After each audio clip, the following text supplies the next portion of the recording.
Hey everybody, hope your day is going well. We are back with Bob Dylan, Desolation Row, and this one came highly recommended many times. So here we are.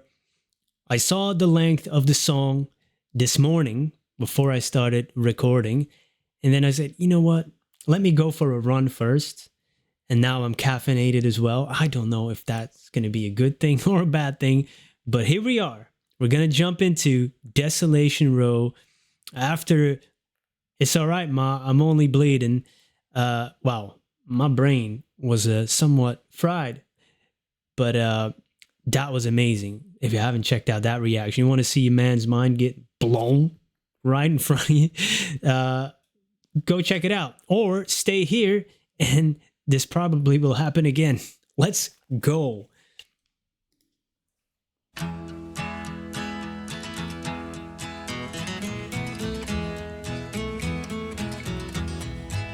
They're selling postcards of the hanging. They're painting the passports brown. The beauty parlor is filled with sailors. The circus is in town. Here comes the blind commissioner. They've got him in a trance. One hand is tied to the tightrope walker. The other is in his pants. And the riot squad, they're restless. They need somewhere to go. As Lady and I look out tonight from Desolation Row.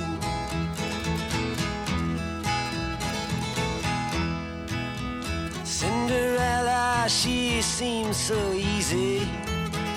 It takes one to know one. She smiles and puts her hands in her back pocket,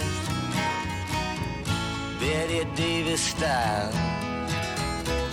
And in comes Romeo, he's moaning. You belong to me, I believe. And someone says you're in the wrong place, my friend. You'd better leave. And the only sound that's left after the ambulances go is Cinderella sweeping up on Desolation Road.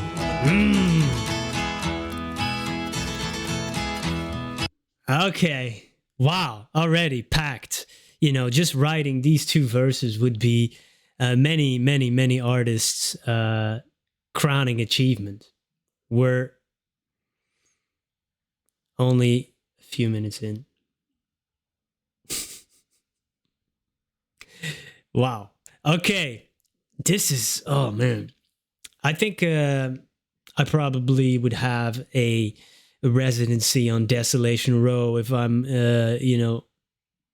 I gotta be honest. I think that's what it means. Like, we're here seeing all this going on, almost seeing through the BS kind of thing. Because how he's describing it, they're selling postcards of the hanging, painting the passports brown. He might be referring to an actual hanging, but also just the things we do in life, horrific things, and it's on TV and now it's on social media, glorifying or, sensationalizing suffering in the world. This is now postcards, but it's, it's like, oh, yeah. And painting passports brown. We have brown passports now. Is it reddish or brownish? For civilians, right? But maybe government officials have different colors. So already we have a separation. And then a beauty parlor is filled with sailors. The circus is in town. Circus is in town, maybe, just society. And the blind commissioner. A commissioner's a leader, but he's blind. And they got him in a trance. So meaning he's a puppet because one hand is tied to the tightrope walker. They got him they got him up on a tightrope, you know, almost balancing what he promised maybe to do for the people and what the powers that really are being, you know, the powers that be. We say that a lot, but, you know, there's all these influences, big money that, you know, pull the strings or influence policies and all that kind of stuff, man. Ooh. Oh, one hand is tied to the tightrope walker, the other in his pants, you know. In his pocket, man, in his pocket. They got him in their pocket. Oh, my goodness. My goodness. And then he says, as Lady and I look out from Desolation Row. So he's seeing a Lady and the Tramp. So if he's the tramp, that's an outcast, right? He sees himself as an outcast. Oof, I'm right there with you on Desolation Row, Mr. Dillon. And then Cinderella, another character from fairy tales. She seems so easy. I kind of laughed. And then she smiles later on. He says, because I was smiling too. Takes one to know one. I'm easy. You're easy. We're all easy. No, that's another. You're out of order. You get me. You get me. And then Romeo comes in with the Shakespeare character. He's moaning. Oh, my Lord. How this is going to be a long one. Someone says you're in the wrong place. Like Romeo in Desolation Row is out of place because he's an idealist. And Cinderella is now sweeping up Desolation Row. And I know about Skid Row, and, you know, this might be that, you know, it's a place of despair. Desolation is also ruins, right? Like desolated. That's where we all end up. Ooh, it's kind of nihilistic view, Mr. Dillon. I get it. But, you know, I've been through the ringer in my life, and now I'm, it's weird. I became more positive after going through very, very, very dark times and almost ending up at my final resting place. And now it seems there's more light in my life. Dang. Yeah, but Skid Row, do you know the Soft White Underbelly YouTube channel? Many heartbreaking stories there, but it's like portraits, video portraits of a photographer. What's his name again? Mark? So check out that YouTube channel, Soft White Underbelly. But you definitely need to offset it with some lighter stuff afterwards, because there's some heartbreaking stories on there. All right, man. Yo, he gets the conversation going. That's for sure. That's for sure. Okay, Shakespeare. We got fairy tale. We got all kinds of stuff here going on, man. Whew. On Desolation Road. Ooh. I like that. The moon is almost hidden. The stars are beginning to hide. The fortune-telling lady has even taken all her things inside. Wow. All except for Cain and Abel and the hunchback of Notre Dame. Everybody is making love or else expecting rain. And the good Samaritan, he's dressing, he's getting ready for the show. He's going to the carnival tonight on Desolation Road.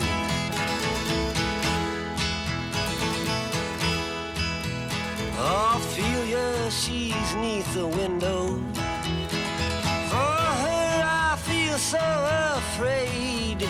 On her 22nd birthday, she already is an old maid. To her death is quite romantic. She wears an iron vest. Her profession's her religion. Her sin is her lifelessness. Ooh. And though her eyes are fixed upon Noah's great rainbow, she spends her time peeking into Desolation Road. Dude, how long did it take for him to craft these songs? Because man, talk about crafting and trimming off fat. And you know, as a writer, I know how many rewrites it takes to really get things right. Not that I'm no Dylan or Shakespeare. He referenced another Shakespeare character here. But you know, I do know a little bit, you know, about drafting, you know, and then just going back and rewriting the story. And then once you get to just finishing up the language, once you're just fixating on changing words and sentences and the lines, and then you know your story is almost done when you're only, you know, switching up words here and there. But man, this, like I said in the other reaction, that he was on fire. He was in the zone. He must have been tapped into something. But man, whew. And also not giving an F. You know, sometimes you need that. Don't think about the audience sometimes and just go for it, man. And that's when the truly brilliant art is created. Because once you get into that expectation and, ooh, now they're expecting this of me, it messes with your head. You know, like I only have like 1,000 readers or something, but that already messed up my head in terms of, well, what's my next project going to be? You know, so on this scale, I would have to lock myself in a cave and not think about other people for a year to really get back in the zone. Wow, the moon is almost hidden. The stars are beginning to hide. The moon is almost a symbol of hope, and stars are, you know, a sense of light, enlightenment, but they're gone. Ooh. Even the fortune lady is taking all their things inside. Like, I'm out of business. Because like, just think about it, man. Just think about that line. That's so good. Like, even if you're using the stars to tell fortune, they're almost hidden, so I can use that. But even the cards, there's no good business over.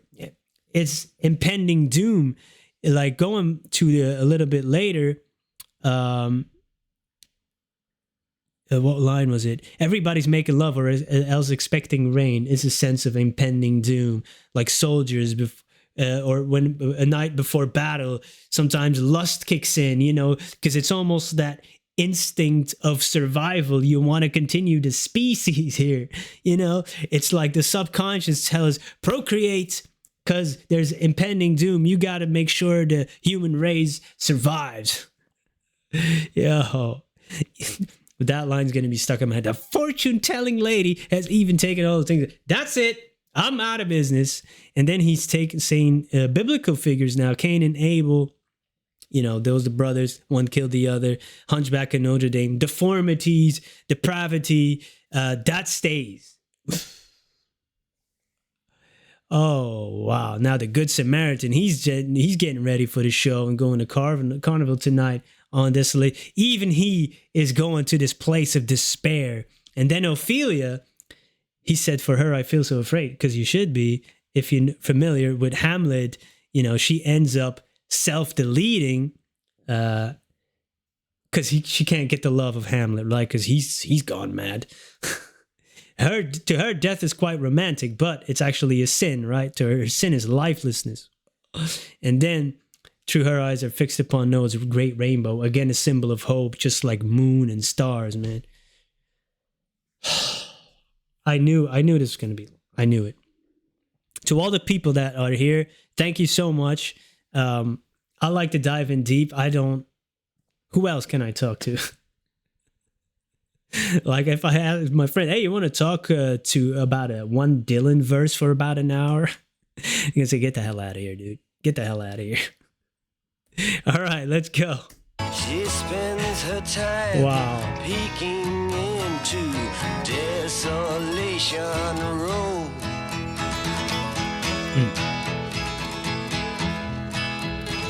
Einstein disguised as Robin Hood, with his memories in our trunk.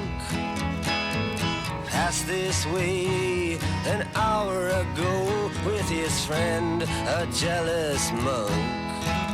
Now he looked so immaculately frightful as he bummed a cigarette. Then he went off sniffing drain pipes and reciting the alphabet. You would not think to look at him, but he was famous long ago.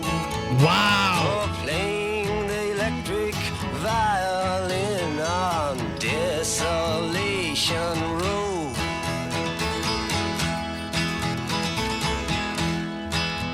Dr. Filth, he keeps his world inside of a leather cup, but all his sexless patients, they are trying to blow it up.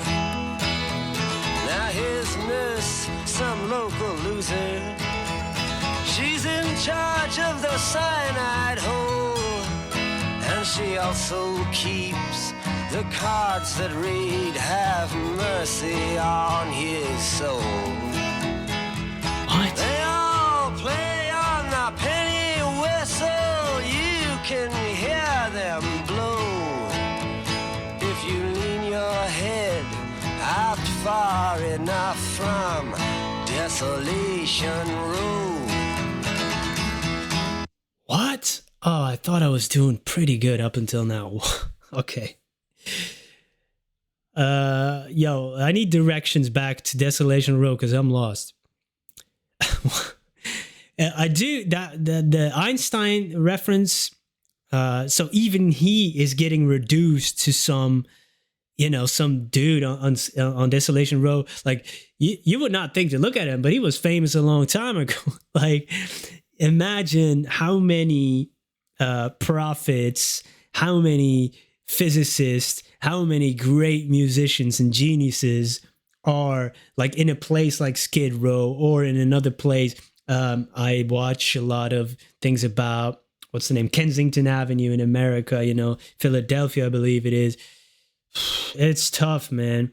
Or how many asylums, how many prophets or Jesus figures are locked up in there. Because if we come across these type of people who would, tell us these kinds of things like 2,000 years ago, we would lock them up. You're nuts. What are you saying?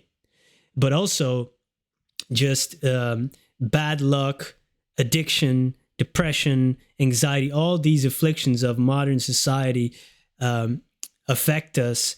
And then you end up in these type of places like you would have never expected this for your life. And to take a figure like Einstein, who is that intellectual, had made such an impact even to this day on our modern way of living with his theory of general relativity, and to put him there, like it could happen to him.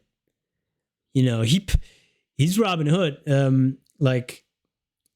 steal from the rich and give to the poor, but also now he's bumming cigarettes, he's sniffing drain pipes, he's reciting the alphabet. Like, just imagine that visual. Einstein, you can't imagine it being possible, but it is, in an alternate reality, maybe, but all kinds of people, smart people, end up in these type of places just because of the bad fortune and the bad cards they've been dealt, and some bad decisions too. It goes hand in hand, your own responsibility and then some of the outside forces. Oof. And he playing the electric violin, because Einstein did play the violin, right? Wow. Oh, man. I'm going to need some more coffee. And there's so many things that I was going to say that I now forgot just because I went on this rant. Damn it. That always happens. As soon as I close this camera, then I think of 100 other things. Dr. Filth keeps his world inside of a leather cup, but all his sexless patients, they're trying to blow it up. I have no idea. What is he talking about? Maybe about how people, get into these type of kinks and fantasies, because we need more and more stimulation for our mind. Just as in the beginning of the song, he talked about that almost postcards of the hanging. We need more and more to stimulate our brain because we've been so desensitized of regular things. We need to up the ante. We always need to ant up the ante. We need to up the ante always. Keep our minds entertained, because it takes a lot to shock us. And this is from 65, I believe. So, it always gets darker. Damn, man, we're halfway through. What's happening? Far enough from Desolation Road.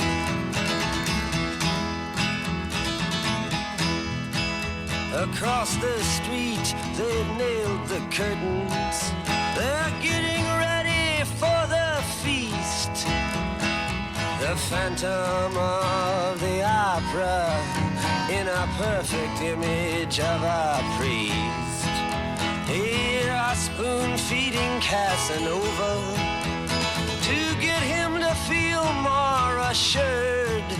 Then they'll kill him with self-confidence after poisoning him with words. And the Phantom shouting to skinny girls, get out of here if you don't know.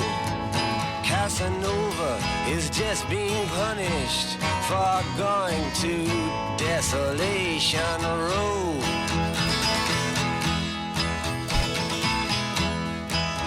At midnight, all the agents and the superhuman crew come out and round up everyone that knows more than they do.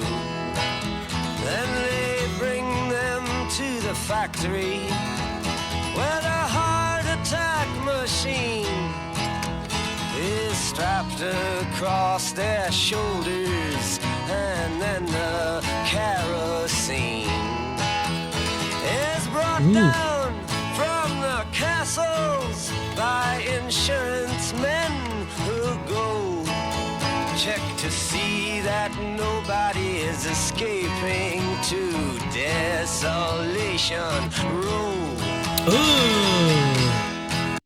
Oh, so almost like, if you could make a more modern analogy here, is like Desolation Row is Zion. Anybody remember this movie called The Matrix? And society is the Matrix, and we got to make sure that nobody escapes this Matrix, this construct that we've created here, which now we all perceive as reality. It's a form of our reality. We have to play the game. I was doing taxes yesterday. Oh my Lord.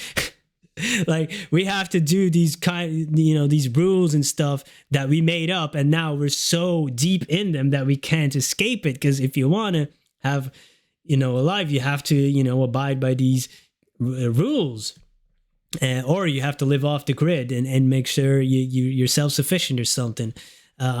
Oh wow, make sure that you gotta participate here, man. You cannot escape to Desolation Row, which is the place where we observe all this BS that's going on. We got the front row seat, but my mind was blown there by, at midnight, all the agents and then the superhuman crew. At midnight, all the agents. Guys, as a reader, as a writer, I thought, is Bob Dylan an Alan Moore fan? But it's got to be the other way around, because this is from 65. And Watchmen, the first issue, chapter 1, is named At Midnight, All the Agents. So Alan Moore got this off of a Dylan song? I'm learning here. Oh, incredible. I even think this was released in the year I was born, 1987. Man, I didn't know that. So he got that from this song? Oh, great comic book series. And I do enjoy the sequel series on TV by Damon Lindelof. He wrote that. I know Alan Moore is famous for not liking any adaptation. But I gotta admit, that was pretty good. That was pretty good. Mr. Moore, even though you don't like it, he does not like it. He doesn't like it. Okay, wow. Did not expect that. Across the street, they've nailed the curtains, getting ready for the feast. So nailing curtains is almost like they're hiding it because there's a lot of stuff going on that we don't know about. Crazy depravity. These rich folks, you know what they're into. You know, they're going to their private islands and stuff. Oof, oh my Lord, disgusting. Terrible. And then the Phantom of the Opera in a perfect image of a priest. You know, that's the movie and play, but also it comes from a book originally. And then Casanova, he's also at Skid Row here. Oof, Skid Row. Now I'm focused on Skid Row. I gotta stop watching the Soft White Underbelly channel, man. I used to watch like 3 or 4 videos a day on that channel. Now I watch like once a day. Damn. Yeah, you could get depressed if you watch too many of those. But I relate to it a lot. Desolation Row. Yeah, even Casanova is there now. He's taken all these figures from literature, from books, from fairy tales. Oh my God. Now we got comic books, but it's the other way around. Alan Moore took it. I'm going to have to revisit this more and more because, you know, for a first listen, look, I don't even know how long I'm here already. Oh my God. Oh, okay. My caffeine we're having diminishing effects right now. But then I really liked, they round everyone up. So we have to play in a society. School, workforce, you know, school is made to join the workforce, you know, if you do a little reading up on that. But they bring him to the factory where the heart attack machine is strapped across their shoulders, and then the kerosene is brought down from the cast by insurance men who go check the. Come on, that is incredible. Only that stanza is simply genius. Like, to me, that means like the heart attack machine, you're gonna work till you die. You're gonna work till you die. And the kerosene is brought down from the cows. You know, it could be coffee. Here, drink some coffee for your productivity. But really, also just the carrot that they're dangling in front of you, meaning your monthly paycheck, and then the fear they're instill of you. You're going to be left with nothing if you don't do this. And we're stuck in this daily rat race. And sometimes we don't have anything else to think about when we're trying to survive and make ends meet. We don't have the time to think about these existential questions and what life truly is about if we constantly have to make sure our bills are paid and our families provided for, and they're distracting us with all these things that he's saying, the circus, put some more distractions in them so they won't really think and they won't really see the matrix that we've created for them. Oh my Lord, what's happening? Let's keep going. We're never going to get through this. Desolation Row. Praise be to Nero's Neptune. The Titanic sails at dawn. Everybody's shouting. Which side are you on? And Ezra Pound and T.S. Eliot fighting in the captain's tower, while calypso singers laugh at them and fishermen hold flowers.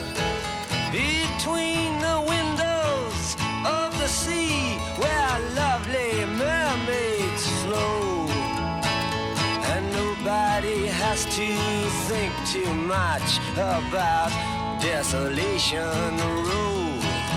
Exactly. That's what I said.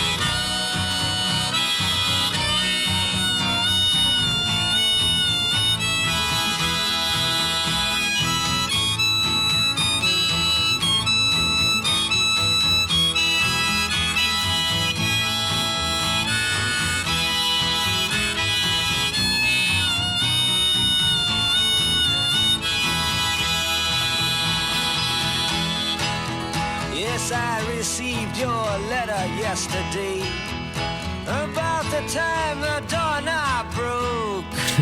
When you asked me how I was doing, was that some kind of joke?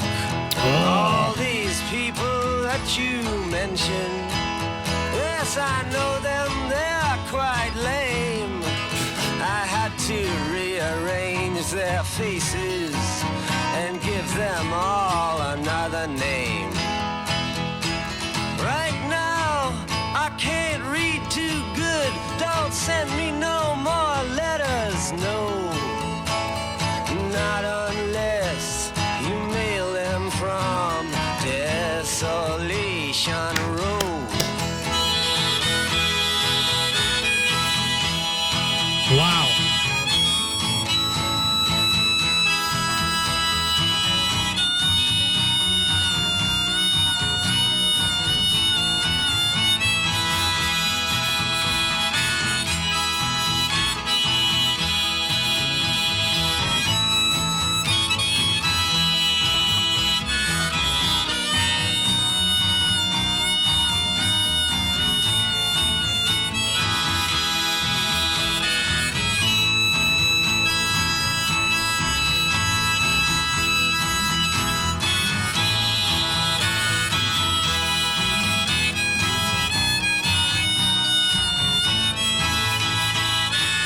Wow.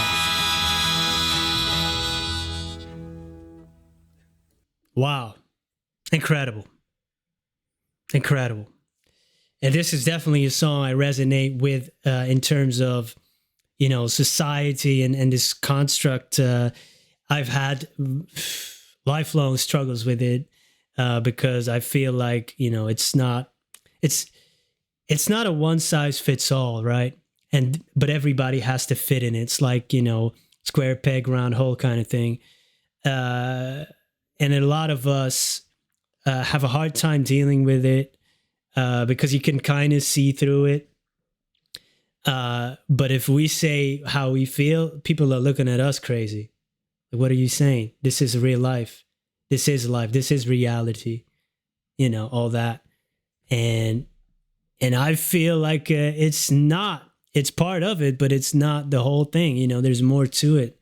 And we forget about it too much. And they're distracting us with these spectacles, which he's coming back to again. And that's what I said before, because now he's going to praise to Nero's Neptune. The Titanic sails at dawn. Nero, which is a Roman emperor, I believe. Titanic, we all know Titanic. Everybody's shouting, which side are you on? Like literally on the Titanic. Are you sinking or swimming? Or in society, which side are you on? Ezra Pound, T.S. Eliot. I know T.S. Eliot is a poet, so I would assume Ezra Pound is as well. I don't know him. I might have to look him up. Fighting in the Captain's Tower. Again, spectacle. You know, these people that are so good with words. And like, again, for other people, this could be esoteric, mumbo jumbo, all this spiritual talking like I sometimes do. It's not important to me because I'm watching the show or I'm watching the spectacle and I'm paying my bills and I'm in the daily rat race. So I don't have time for this BS. But for the people on this side in Desolation Row, it's the other way around. That's BS. But unfortunately, we have to participate in this thing. You know, so that's the struggles I've been dealing with a lot in my life, and resisting that. It's not always a good idea because you make it worse for yourself. Sometimes I just wish I could have that thing like in Man in Black, flash it and just start. Okay, you know, just okay, let me do the factory thing and just shut up and never question anything. And then he's ending it with, I received your letter about the time the doorknob broke. Like small talk again, you know, like it's nothing of meaning to me. So please don't write to me again until you reach Desolation Row. You mail it from there, type of thing. Because I know all these people that you mentioned. I know, but they're quite lame too. When you asked me how I was doing, was that some kind of a joke? Is that a brutal, cruel joke you're playing on me? Because you don't really want to know. You just want me saying, hi, I'm fine. How are you? Because, as soon as people start to tell how they're really doing, it's like, oof, hey, oh, I got my own problems, okay? Which I get. That's why I always say, I'm all right. I'm fine. How are you doing? Here in Belgium, we say, ça va. It's fine. Wow. Okay. I'm going to have to digest this and listen again. Another wild ride. Desolation Row. Thanks for being here. I appreciate you. I truly do. And hopefully I will see you in another one. Peace.